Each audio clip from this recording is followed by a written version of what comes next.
অনেক ব্যক্তির মনে একটা প্রশ্ন জাগে আমাকে আর রাধাকে নিয়ে। বলেন যে না আমি আর রাধা একসাথে থাকি, না আমাদের বিয়ে হয়েছে। আমি এখানে দ্বারকাতে, ও ওখানে বর্ষণাতে, তাও এত ভালোবাসা কি করে? এ কেমন সম্পর্ক? আমি তাদের একটা সহজ কথা বলতে চাই। আপনি কখনো আয়নার দিকে দেখেছেন? নিজের দুই চোখের দিকে তাকিয়ে জিজ্ঞাসা করুন, এই দুই চোখ একসাথে কেন বন্ধ হয়, একসাথে কেন খোলে, একসাথে কেন ঘুমোয়, একসাথে কেন কাঁদে?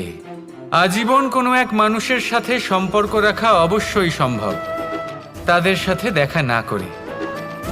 আমার আর রাধার ভালোবাসাও কিছুটা এরকমই, আর কিছুটা এরকমই হয় ভালোবাসা দুই নয়নের মতো, যারা কখনোই মিলিত হবে না, কিন্তু চিরকালের জন্য একসাথে জুড়ে থাকবে। এই অনুভূতি নিঃস্বার্থ হয়, আর এই নিঃস্বার্থ ভালোবাসা আপনাকে আনন্দের পথে অগ্রসর করে। জীবনে সবসময় নিঃস্বার্থভাবে ভালোবাসুন, শুধুমাত্র আনন্দই পাবেন। তাহলে আসুন আমার সাথে নিঃস্বার্থভাবে ভালোবেসে বলুন, রাধা রাধা। প্রেম সংসারের সব থেকে পবিত্র বন্ধন, কিন্তু সত্যি বলতে কি, এটা বন্ধনের থেকে মুক্তি, স্বতন্ত্রতা।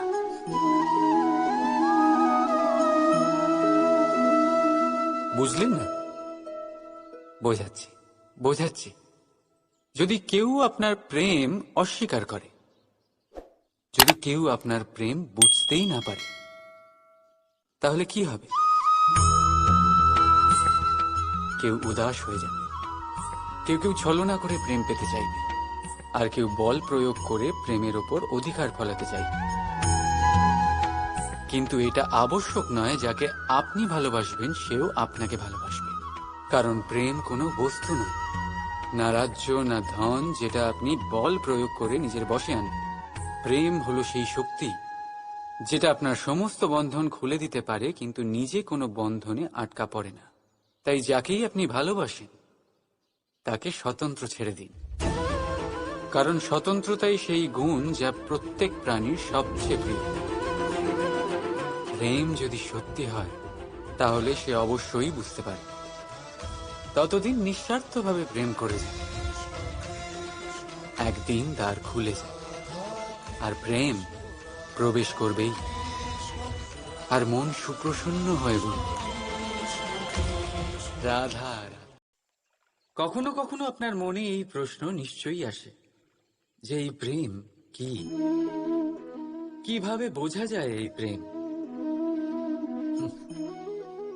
উত্তর বড়ই সহজ। যতক্ষণ না আপনি প্রেম করবেন ততক্ষণ আপনি প্রেম বুঝতেই পারবেন না। যদি রত্ন হয়ে মুকুটে সজ্জিত থাকতে হয়, তাহলে হীরেকে কাটার কষ্ট অবশ্যই সহ্য করতে হবে। প্রেমের সঠিক অর্থ বুঝতে গেলে মোহকে ত্যাগ করে আত্মসমর্পণ করতেই হবে। যে প্রেম কাউকে পাওয়ার জন্য করা হয় সেই প্রেম প্রেম নয়, তা মোহ। তাই আত্মসমর্পণ করুন, নিজেকে, নিজের অহংকারকে, নিজের অস্তিত্বকে, মোহকে, আর দেখবেন আপনার প্রেম স্বয়ং আপনার সাথে থাকবে। রাধা রাধা। আমরা সকলেই মনে করি যে আমাদের জীবনে কখনো কখনো কোনো না কোনো স্থানে প্রেম হয়েই থাকে। সেটা মাতা পিতার আর সন্তানের প্রেম হোক, জ্ঞানীর জ্ঞানের সাথে হোক, কোনো শিল্পীর নিজের শিল্পের সাথে হোক, ইত্যাদি ইত্যাদি। কিন্তু বাস্তবে এটা কি সত্যি প্রেম? মোহও তো হতে পারে। এবার আপনারা জিজ্ঞেস করবেন, প্রেম আর মোহর মধ্যে পার্থক্য কি? পার্থক্য হলো বন্ধনের। যা আপনাকে বাঁধে তা হলো মোহ, প্রেম নয়। প্রেম সেটাই যা আপনাকে মুক্ত করে উন্নয়নের দিকে পাঠায়। চলুন আপনাকে একটা উদাহরণ দিই। কিছু মাতা পিতা নিজের সন্তানকে কোনো অন্য নগরীতে পড়তে পাঠাতে পারেন না। নিজের সন্তানকে তার বন্ধুদের সাথে খেলতে দিতে পারেন না। চিন্তা করেন যে তাদের সন্তানের যাতে কষ্ট না হয়, আর তাই জন্য তাদের বেঁধে রাখেন। এটা প্রেম নয়, এটা মোহ। কারণ যদি এটা প্রেম হতো তাহলে ওনারা চাইতেন যে সন্তান মাতা পিতার আশ্রয় থেকে বেরিয়ে এই সংসারকে দেখুক, তাকে বুঝুক, আর তার থেকে জ্ঞান অর্জন করুক, নিজের অভিজ্ঞতার থেকে শিক্ষা নিয়ে নিজের একটা ব্যক্তিত্ব বানাক। মনে রাখবেন, মোহ থেকে ভয় জন্ম নেয়, আর প্রেম থেকে শুধুই আনন্দ।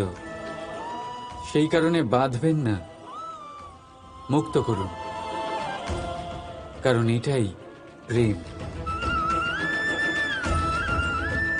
রাধা রাধা।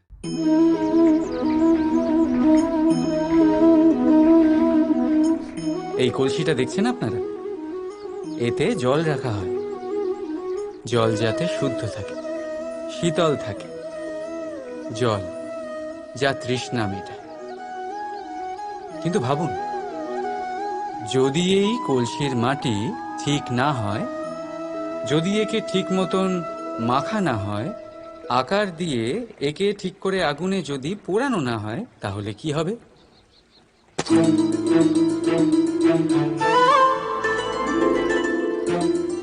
মনের সাথে ঠিক এটাই হয়।